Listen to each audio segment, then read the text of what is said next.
All right, I've been looking forward to this 4 years. We are finally going to get some answers. So anyway, how's your sex life? I'm married, so terrible. Right, so that trailer dropped on Friday. And the internet went insane. How long's that been in the pipeline for? Well, you know what? It came together this summer when I was working on a story that a TV show idea that kind of hit a wall and it wasn't going anywhere, and so I went back to my security blanket, which seems to be Tommy, and I started thinking about a story, a road trip we took back in 2003 after we made The Room. And I don't know, there was like some tension, and I decided, you know what, let's just drive up the California coast, middle of nowhere, wide open beaches, and we went a few hours further than we should have, so we figured let's stay in a motel and we'll go back the next day. And so there was literally no hotels anywhere. We found this one little motel along the ocean. They had one room left, so I told Tommy, meet me around the back, because I thought if he saw us both walk in together, there's no way he was going to give us this room. So I said, Tommy, just go around back. I'll meet you. I'll let you in around back. I said, okay, fine. So as we're falling asleep, he just starts talking to himself, and he says, you know, I have this vibration from you. I have this feeling. You bring me here to try to kill me. Was that true? And then, so the next day on the way back, he was sleeping, and I thought about it. What if I did try to kill him?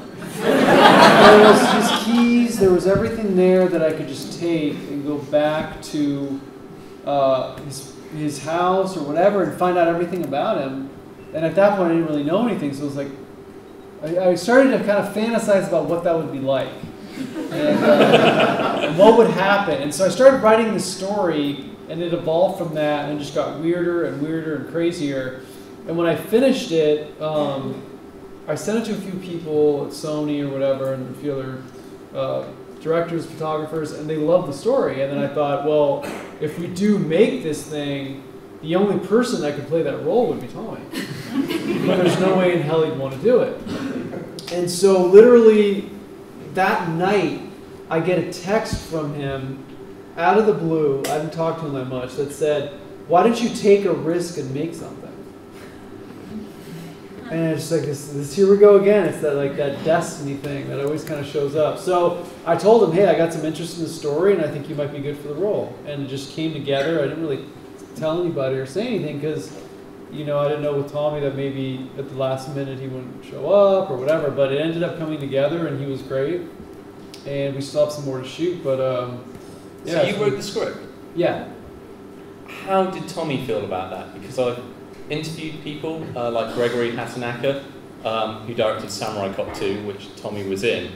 And Tommy's very particular about the dialogue that he says. So with a script written by you, how did he... Well, I think, I mean, if there's one person in the world that could probably write for Tommy, you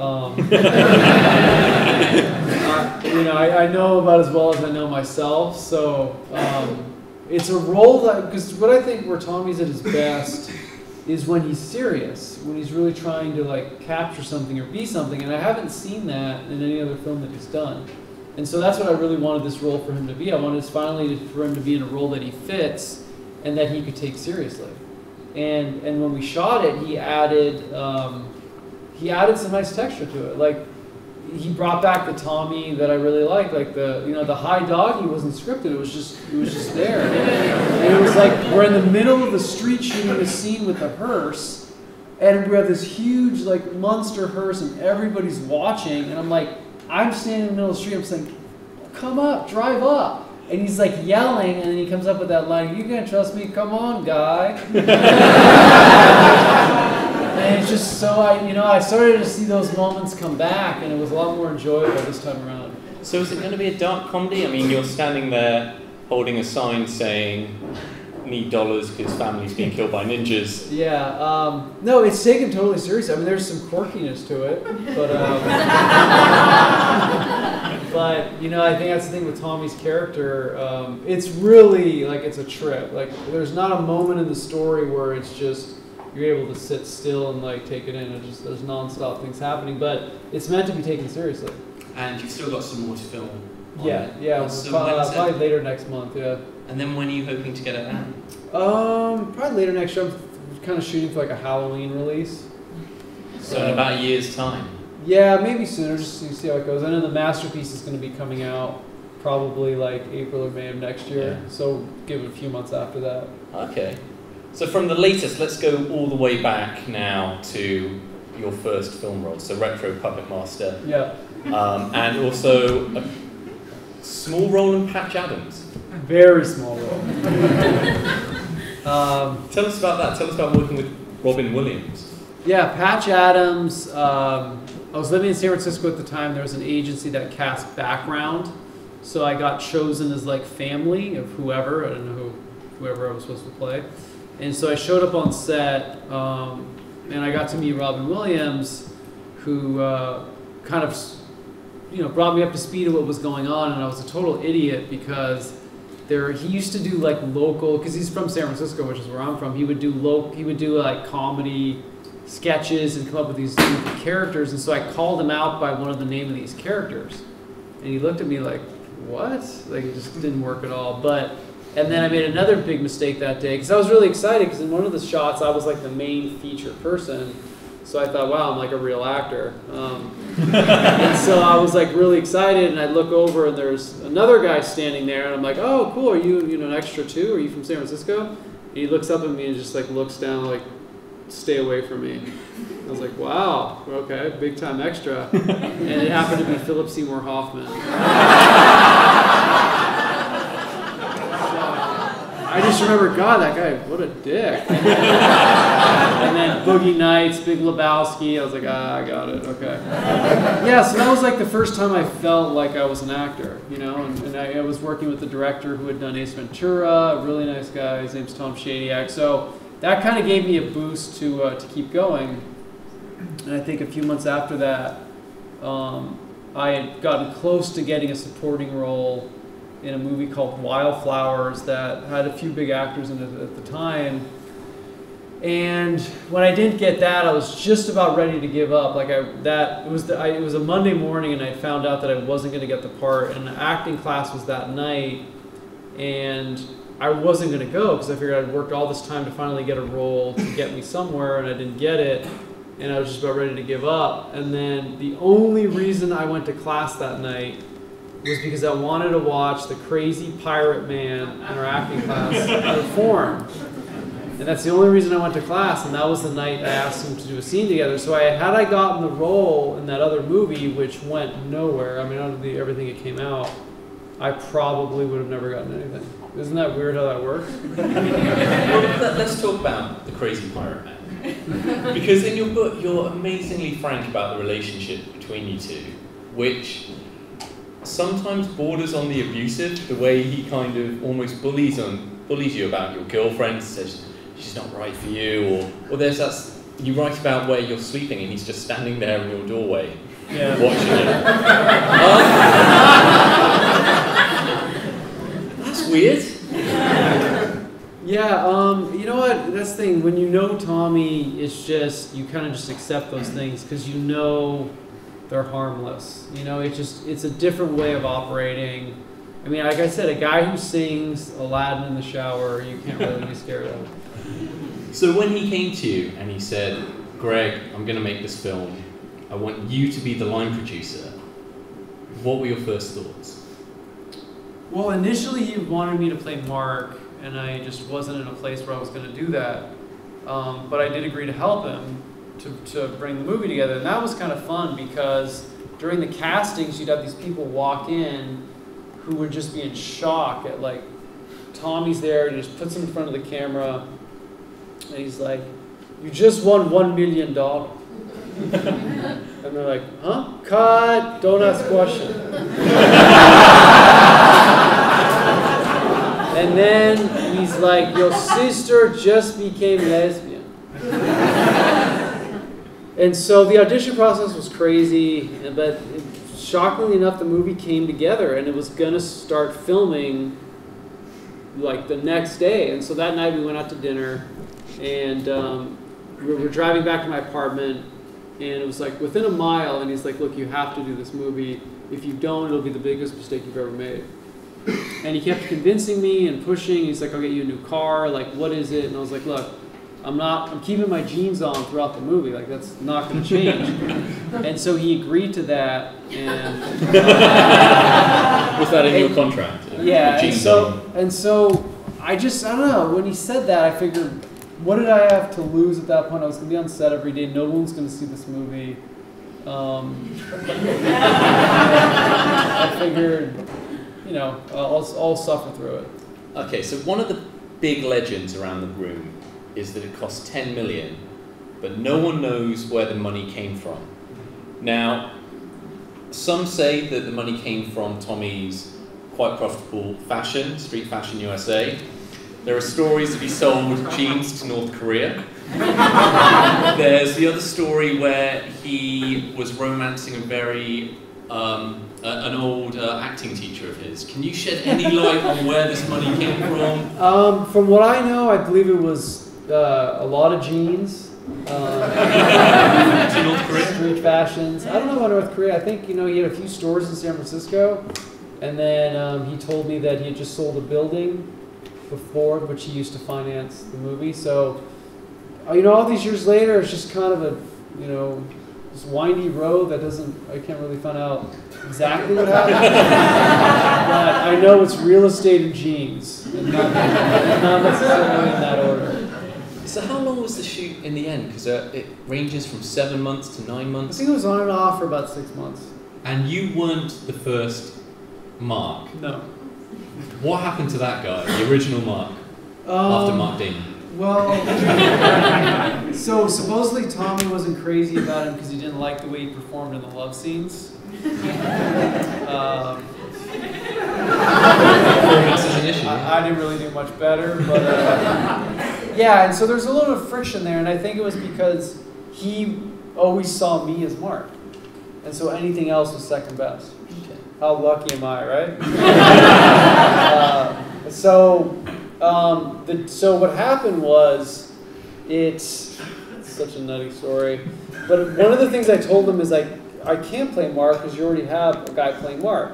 He's like, no, I'm letting this guy go anyway, so this is your chance. I'm like, well, how are you going to let him go? He said, well, this is what we're going to do. We're going to show up on set, and everybody knew me as the behind-the-scenes guy.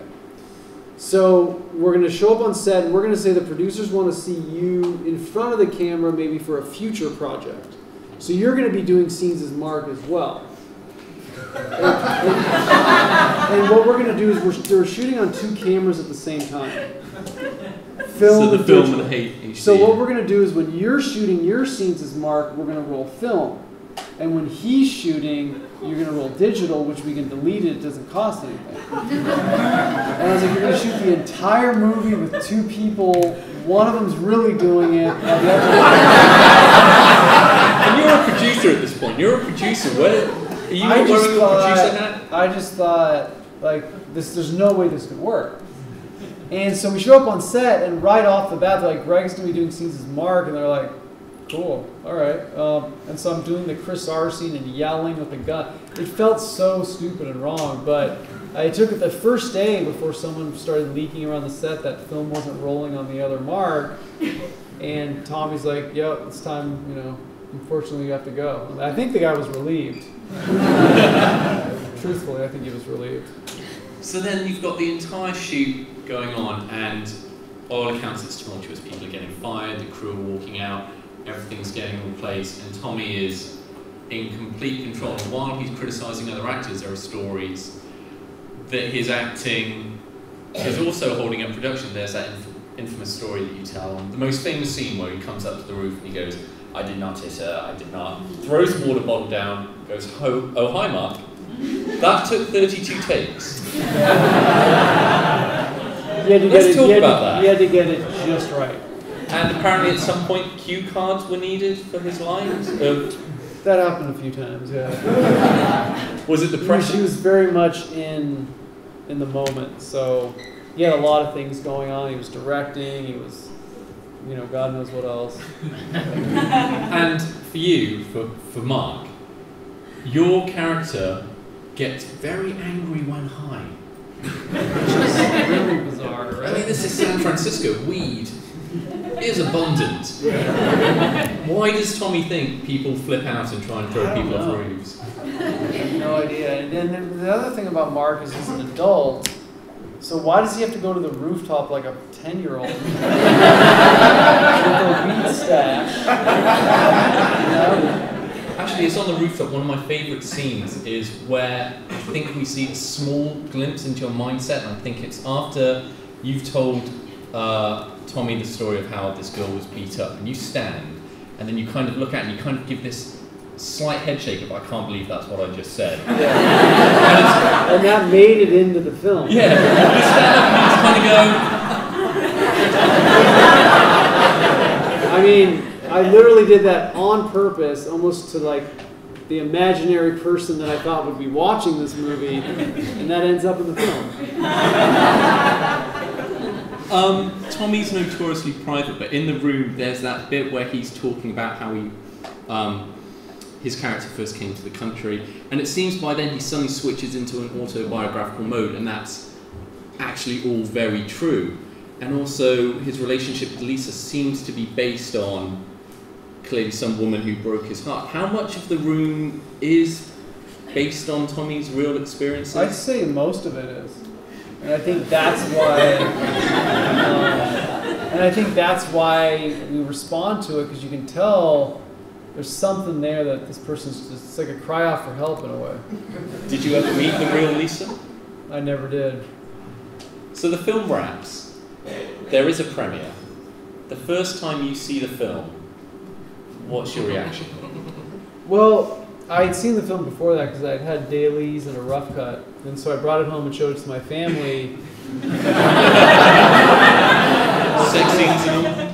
The sex scenes were there, and my mom's like, "Is this a porno?"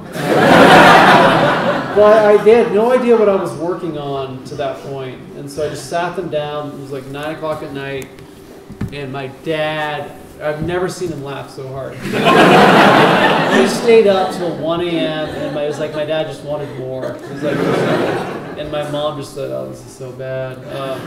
But you know what? It was just so kooky and weird that, you know, I didn't think anybody would ever see it. So it kind of became this kind of glorious home movie we would watch to laugh, you know? How did Tommy feel about the first public viewing? Well, the premiere was a different story because at that point he had hired a publicist to fill a theater in Hollywood with people that thought they were going to see the next Streetcar Named Desire. So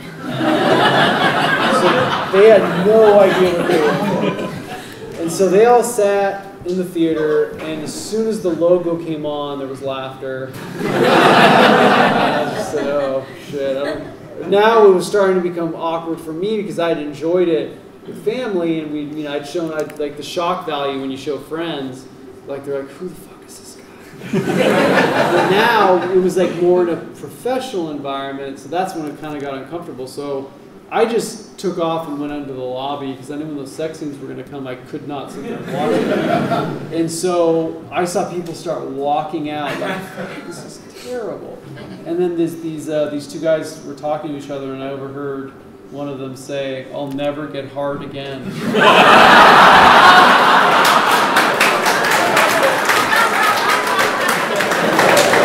So, and then really randomly, a girl came out and asked for my autograph, and I was like, "Honey, that ain't gonna be worth anything." But that was about it. And then I thought that there was an after party afterwards, and it was just kind of fun, you know, catching up with everybody, and I feel like everyone kind of moved on with their lives at that point. And then Michael, was it Bristol? Yeah, so there was a few weeks of the film running in the Valley, and so these kids discovered it. Michael discovered it and brought all his friends, and so that kind of kept it alive, and they pushed for it. So through that year, it built up this kind of small cult, and then it started showing once a month at midnight. And how did Tommy feel about the initial wave of, "Oh, people are seeing it"? He was excited about it. He would hold screening rooms and show up and like record people, and I would pass out postcards around LA. You know, it's a good conversation starter.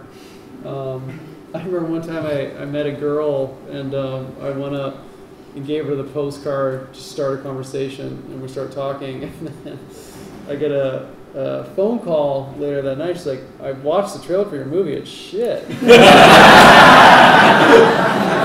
I was like, I didn't think she was actually going to watch it. But it was kind of like that. And then little by little, more people started coming. And then around 2006, I'd help Tommy get the movie on DVD and promote it. And then I just kind of took a break around 2006 to 2007. And then there was that article by Entertainment Weekly. Yeah, and then it was like a couple years later, I get a call out of the blue about The Room, and it was kind of off my radar at that point. Tom used to have a hotline to be about The Room. You guys can still call it today. So I would still call that and make sure he was still okay. That's amazing. The hotline's amazing. He tries to disguise his voice and he's like, "Come see a screening of The Room." And so I got a call, and the guy told me that there's a big cult following. It's being studied in universities, and I blew my mind. And then over the past, after the film came out in 2003, you guys essentially travelled the world promoting it. And a couple of years ago, I was in London for when you and Tommy were doing the Room live tour. And when you guys are together, it's very much the Tommy show. You kind of stand back. Is that deliberate? Do you feel that Tommy should be front and center? Or? Yeah, well, naturally, I'm more of an observer. And especially at those kind of things, it's kind of nice to take a step back and just kind of observe everything that's going on. Because I think there's kind of Tommy's got very much like a circus animal feel to him, you know? And so, I feel like it's, The Room is very much, if you look at the poster and everything, it's very much his story and his movie. So I think it's always interesting to observe how he responds at events like that. It's Tommy's world and we're all living in it at those events. So at what point did you think about writing The Disaster Artist? So the article comes out, and the cult just grows more and more, and I get all these questions like, how did you get involved? Did you really think this was going to be a good movie?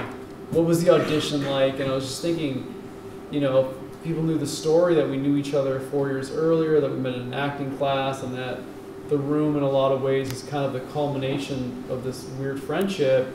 I thought it would add a really nice dimension to the phenomenon, because it's not just the making of a bad movie, but it's what what it's like to try to move to LA and follow your dream. So I thought it would bring a really nice aspect to The Room. When I heard it was being written, it was like hearing a sequel to the Bible. All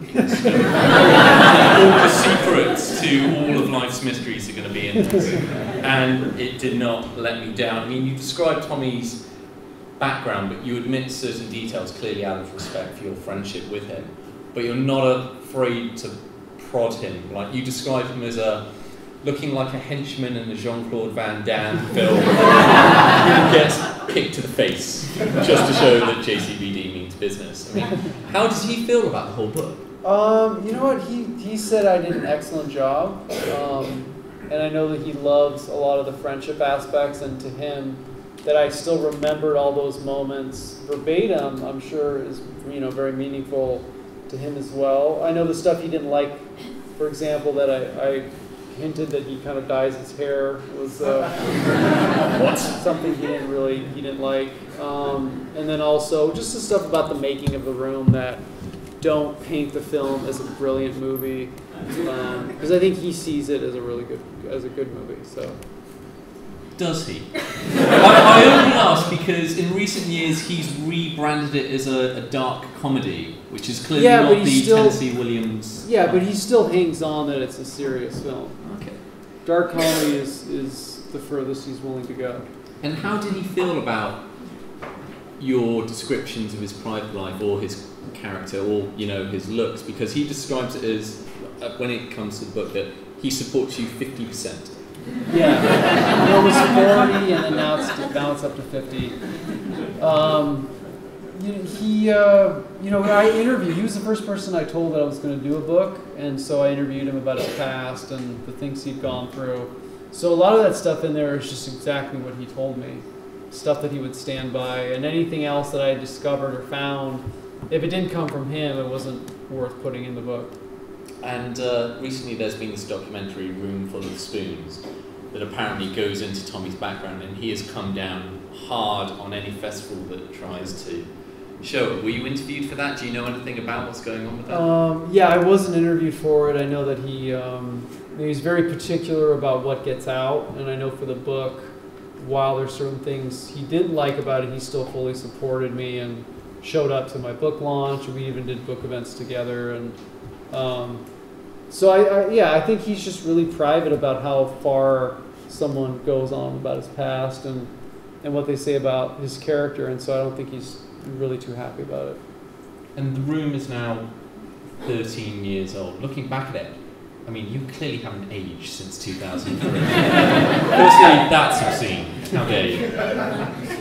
What's your relationship with The Room? How do you regard it? Are you proud? Is it just, this is a part of my life? The Room was just something that gave me a chance to show what I'm really capable of. And it was like this thing you did at 24, and it's obviously it's terrible, and it's never something I would show anybody, but but it's something that people respond to, and again, it's like you're existing in Tommy's planet, but at the same time, it's opened a door where I can now try to make stuff and continue. Because a lot of times, movies become so redundant, and there's remakes, and there's just stuff that's not that interesting. And the thing about The Room that I think works is that it's so bizarre and so weird that it's interesting. And so for me, I prefer that direction than kind of the cliche studio, predictable movies. And so for me, now it gives me a chance to try to just keep being creative. And so in that regard, I'm really grateful for the whole experience. And how about all the rest of The Room cast? I mean, you clearly interviewed them for the documentary, and Robin Paris, who played Michelle, has made her own mockumentary about what The Room actors are up to. Do you still see any of them? Yeah, we still talk. I mean, everyone, I think, for the most part, didn't expect anything from the movie, and that it's become something that people dig. I think everyone's just kind of trying to digest it and roll with it. And The Disaster Artist is being made into a film by James Franco and Seth Rogen. Dave Franco is playing you. There are so many stars in Hollywood, the fans bit, Alec Baldwin and Patton Oswalt. Who is the biggest star that's come up to you and that's a fan of The Room? Please be President Obama. It's tough to say. I think the one that probably was the most surprising for me was Bob Odenkirk from Breaking Bad. Better Call Saul.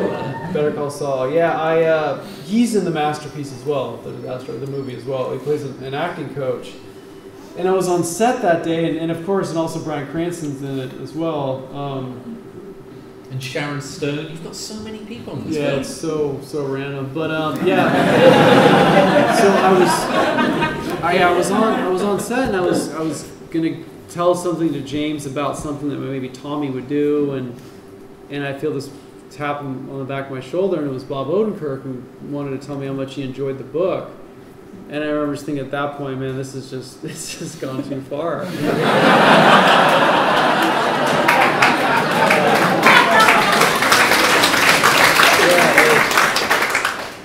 It's just like people always ask, like, God, could you go back? Would you change it? I was like, no, because I probably would have maybe been in a few movies and nobody would have seen them, and I would have been in it. So the fact that we're still here, with a movie, 2 movies coming out this next year, you couldn't really ask for anything more. And how is Dave Franco's Greg Sestero? How did they even get in touch anyway? And what was that like? The book came out within, I think, it's published within 3 weeks. I got a call, and we had a conference call, and I loved what they had to say. And James wrote a really great review of the book, and just really got the message of it, and he wanted to make a film. And it was really a great team behind it. So yeah, Dave is great. He really captures what it's like to try to be the hopeful young actor going to LA.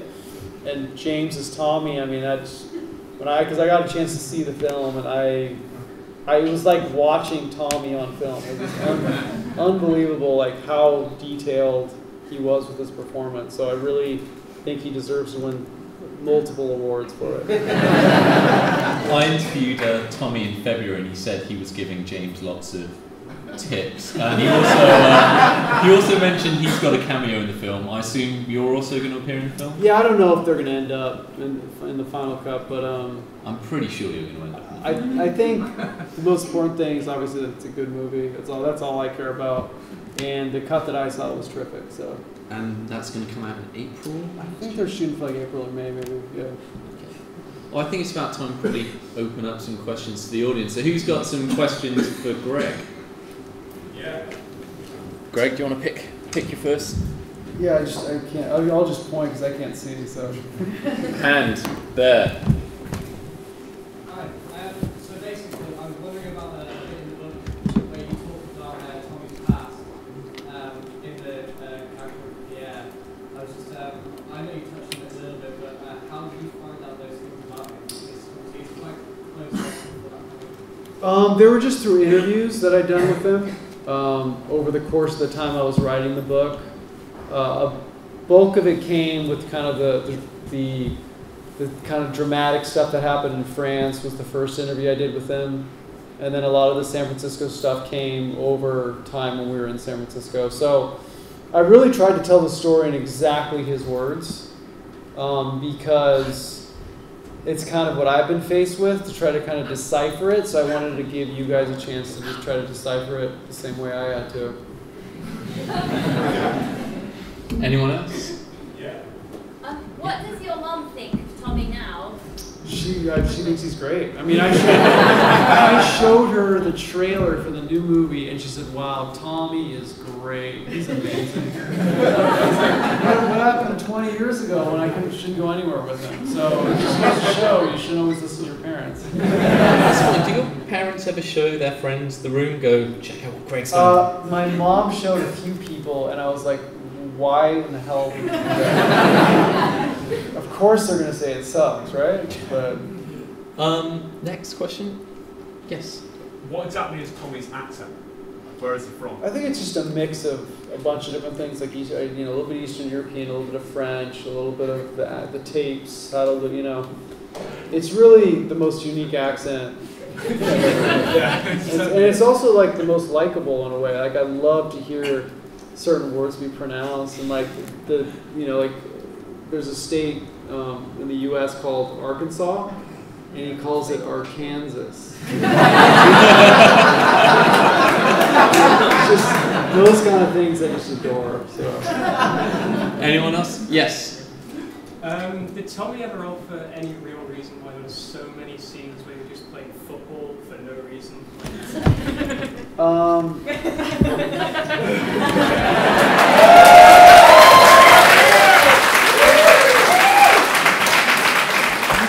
Football was something that I kind of introduced to him, and that was something we used to do a lot. So I think he just thought that's what bros do. Can we put up the lights at the back? I feel I'm being overly favourable to people at the front. But yes, you over there. At what point did you move out of Tommy's apartment? When he disappeared. I thought that was maybe a good time. So I moved out. He didn't know I moved out. So all of a sudden, when he came back after all those months, he says, "Why you do such a thing? My God, you would live with other people, they would attack you."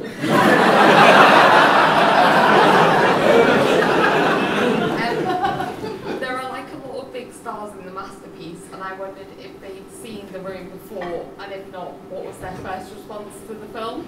Most of them had, but to a lot of the cast members, they sent out like a link of the book and a link of The Room. And I know Sharon Stone hadn't, because when I was talking to her, I said, "Yeah, have you seen The Room?" She said, "Oh, yeah, it was amazing." I was like, "What? You don't have to say that." But I think she meant she had seen The Room. So I just played it off and was like, yeah, sure. Any more questions? Yes, right at the back. Sir, can I ask 2 questions? But I'm selfish. No problem. First question. You're from San Francisco. Yeah, Bay Area, yeah. How does your San Francisco compare to the Room's San Francisco? You know what? The Room San Francisco is just, it's not what I remember. I mean, I think in the film, the few quality shots are just kind of those shots of San Francisco. You mean the constant tracking shots? It's beautiful. Anyone else? Yes? How old is Tommy? How is he? How old is he? Oh, I think he just turned 138. That's done. Or I think he's 28, I'm sorry. Is it true actually he's going to get his whole vampire car in Best Friends? We'll see. Any other questions at all? I can't see him. Yeah, right at the back. Okay, so obviously you kind of allude to it quite a little bit, but do you really get a sense of where Tommy's kind of inspiration is? I think it was just through his personal struggles, not being understood maybe, and his view of what a great dramatic film is. Anyone else? Yes, down the aisle. Have you ever run Beta Breakers? Yeah, I ran it with Tommy. What was that like? Well, he didn't tell me what we were going to be doing, so I showed up in sandals and had to run a marathon in sandals. And he actually won, so he said, haha, I beat your ass. But if I would do it the right way, it's like 7 miles. It's a nice little marathon. I hope to do it again someday. Yes, right at the back. Does Tommy have any love interests? I've never met him if he does.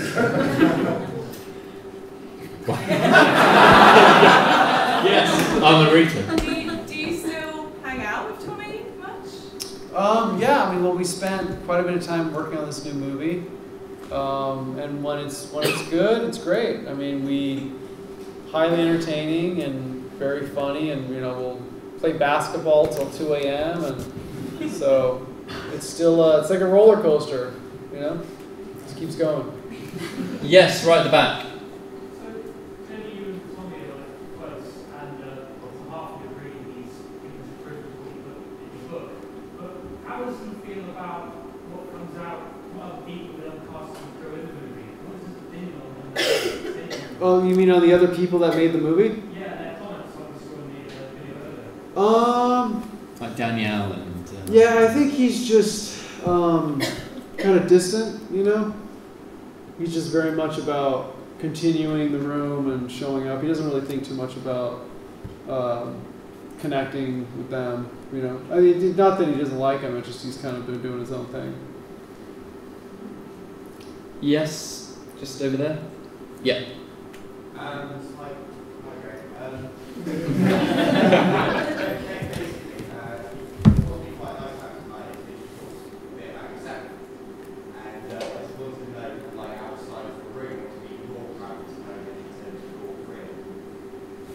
Wait, can you say it one more time?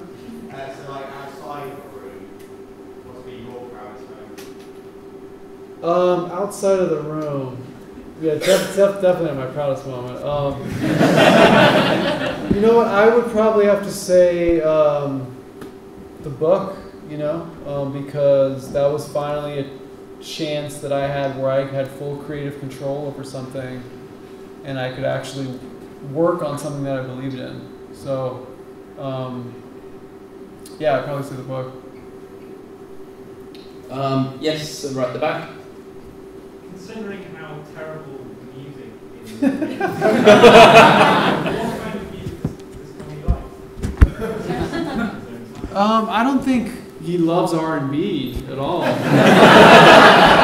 I think he does like Bon Jovi and In Excess and stuff, but they didn't want to do the music, so just grabbed a group of guys to do it, and they put it together. Yep. How many times, if any, did you consider quitting the room during filming? I mean, I knew Tommy beforehand, so part of it was kind of entertaining, you know, part of it was also maddening.